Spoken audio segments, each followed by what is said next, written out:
I've escaped from the institution and I'll sneak back in tomorrow.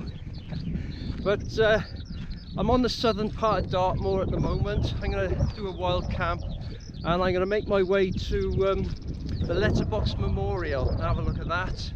And then hopefully, if I got time, I'll go up and visit Mr. Childe's tomb, and then wild camp somewhere, and then get back to the car. So at the moment, I've just seen it in sight now, is I'm making my way to the Nuns Cross farm, and then we'll see how it goes from there, whether I pick up the Abbott's Way or just go straight there. I'm not sure really, on a compass bearing or something. So let's see how it goes. Hope I don't get lost.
Oh, got it, found it, the Letterbox Memorial. Whoa. Oh.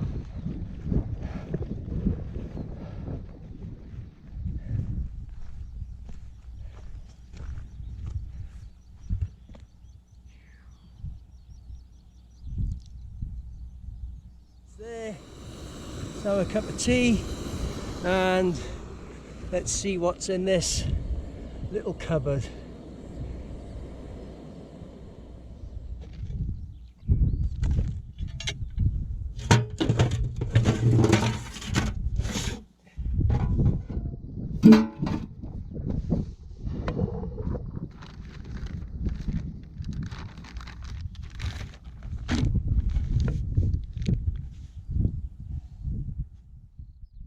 And what have we got? Well, we got a few stamps there, a couple of stamps, and the ink, which is a bit dry at the moment, and a bag for the book.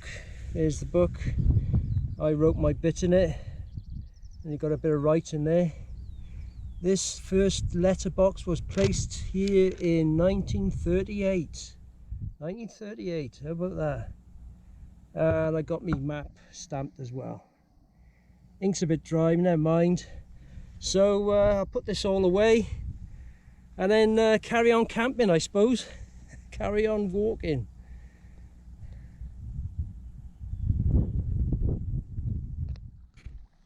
Well, that's pretty crappy water.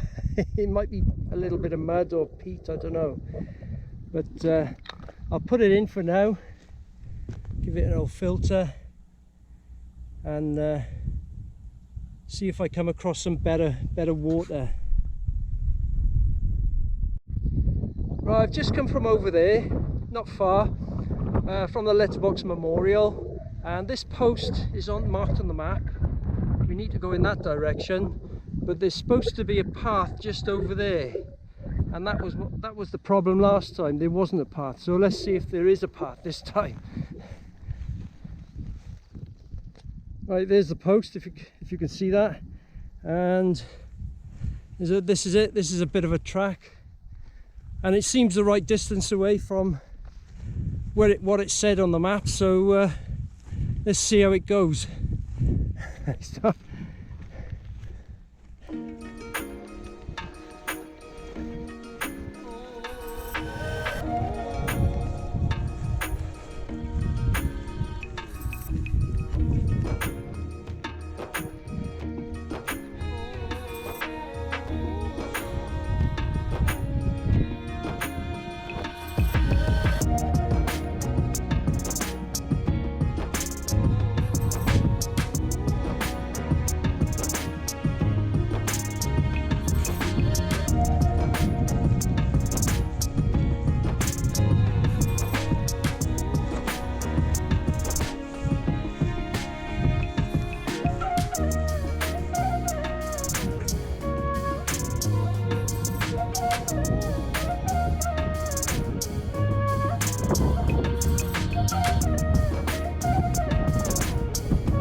Well, I'm reading this off the internet now, and bear in mind I'm a bit thirsty as well.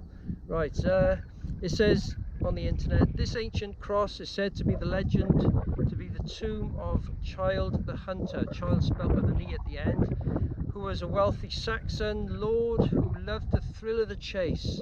The legend tells how one winter when Childe was out hunting, he became trapped on the moor by a violent storm and became utterly stranded.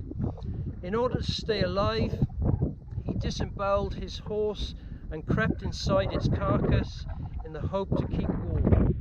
Sadly, this was not the case, and he froze to death inside his carcass shelter. Well, he should have cuddled up to it, shouldn't he, and kept it alive, but never mind, that's what he done, apparently. Right, what I got to do now is find water. There's a bit over there, possibly, and that's the way back as well, and if not, it might be a bit dry, that one, so that one further away, the other way, I might get some from there, so I got to do that now, and then set up my bivvy bag for the night. That took me from the Letterbox memorial to now. It took me just under an hour, so there you go. Right, okay, let's do it.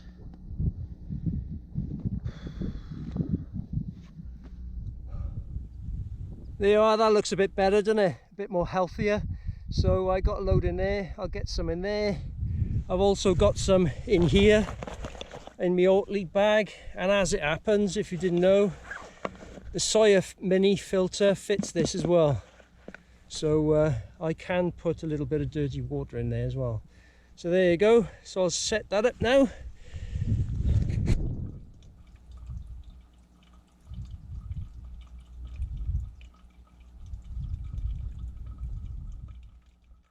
Oh, go on, I'll give you a bit of gear porn. Right, the double hoop bivvy bag is by Terra Nova, which I like very much. Sleeping bag is Snug Pack Special Forces 1, which has got a comfort temperature of 5 degrees Celsius, and my Thermarest Trail Pro. My cooker, I'm playing with a different cooker this time. It's the Pocket Rocket Deluxe. Can't see it very well, but it's all right. I still love the Trangia. I'll never get rid of the Trangia, but I'm only playing with this at the moment because all that setup, all of it together, it's actually 3 ounces lighter than the 27 series Trangia. So I'm just messing with that at the moment. And got my snack bag there, and my spork and all that. And also these pots, this one, and this one fit inside each other, so I'm going to wash that out. And now this isn't taking up more room, so I'll put it inside. So that's my idea of trying to be clever. And I suppose that's it really. Here's the rucksack, Burgos Crusader 90+20. So there you go, that's that. So that's the gear porn. That's all you're getting. Bit of soft core, I know. So that's the gear. Oh, it's got ants. I've got something. No, it's not. Anyway, that's the gear.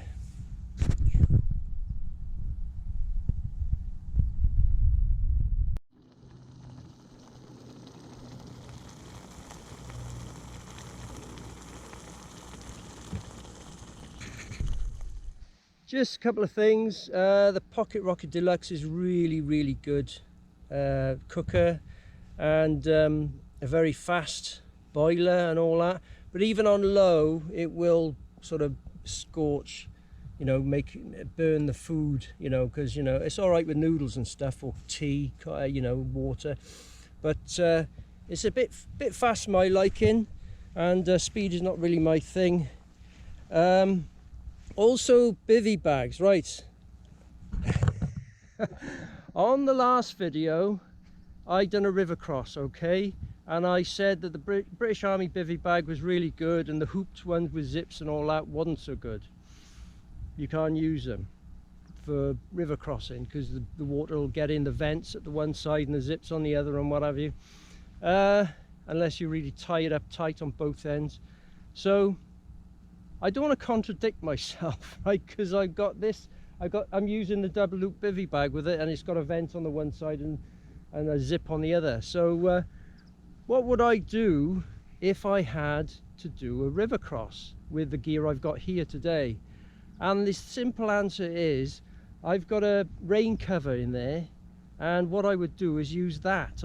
I would do exactly the same thing on that video, but I'd use the rain cover and tow it behind me. I couldn't jump on top of it because it would sink down. It wouldn't be very good at floating. It would still float, but it wouldn't be very good. But that's what I would do. So I don't want people thinking, oh, he's contradicted himself there. Last video he said the British Army bivvy bag was the best because you could do a river cross with it, and the others got vents and zips and what have you, and you can't do that. And now he's using a double loop bivvy bag with zips and a vent on the one end and all that. So anyway, I'm not contradicting myself. That's what I would do if I had to do a river cross in today or whatever with this gear. So there you go. Just wanted to explain that. Okay. Oh. Right, how did the day go navigation wise?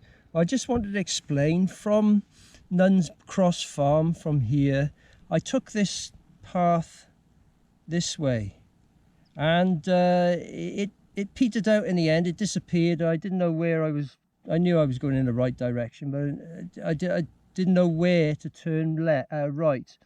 So I ended up shooting over, and I nearly ended up on the top, near the top of Crane Hill. So, and I ended up using my hiker app on my phone, so to find out exactly where I was, which I don't like to do this stuff like that. I'd rather rely on my own skills. So I was about here, so I knew I had to do this, go this way, and I used it again, and I was right by this little black line going towards Plym Head, and I thought, oh, I could go to Plym's Head and then do a bearing across, but I didn't do that. In the end, I took the Abbott's Way down here, and then by the time I got to turn left and go up the brook, the appropriate brook, I can't remember the name of it now. I used my hiker's app again to see where I was. So it's not cheating, but in my mind it's sort of cheating. You know? But anyway, all the rest of it was fine. This sort of disappeared a little bit. This one here going towards Foxtor, but I mean, it came back again. It was all right. So it was just that one path, there. I just overshot it. It disappeared, and I went too far, and I got to about there. I was navigating by the contours, and I just got to the top of the hill, which is not, it's just below the top of the hill, and you've got to turn right and go down there. So anyway, so if you do this, I'm explaining this because if you ever do this sort of hike, maybe not take this path, you know, unless you're really good. You might as well just take this path and just cut across or something, or go right round. But anyway, that's the only problems. All the rest of it was fine. So there you go. So I shall leave it at that for now, and I'll explain how I'm going to get back tomorrow, back to the car, which is dead easy. This is why I sort of picked this. It's dead easy. So I'll see you in the morning.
Okay, I've washed my face, cleaned my teeth, had breakfast and all that, and packed away. All I gotta do now is get back to the car. Now it's dead easy from here. All you gotta do is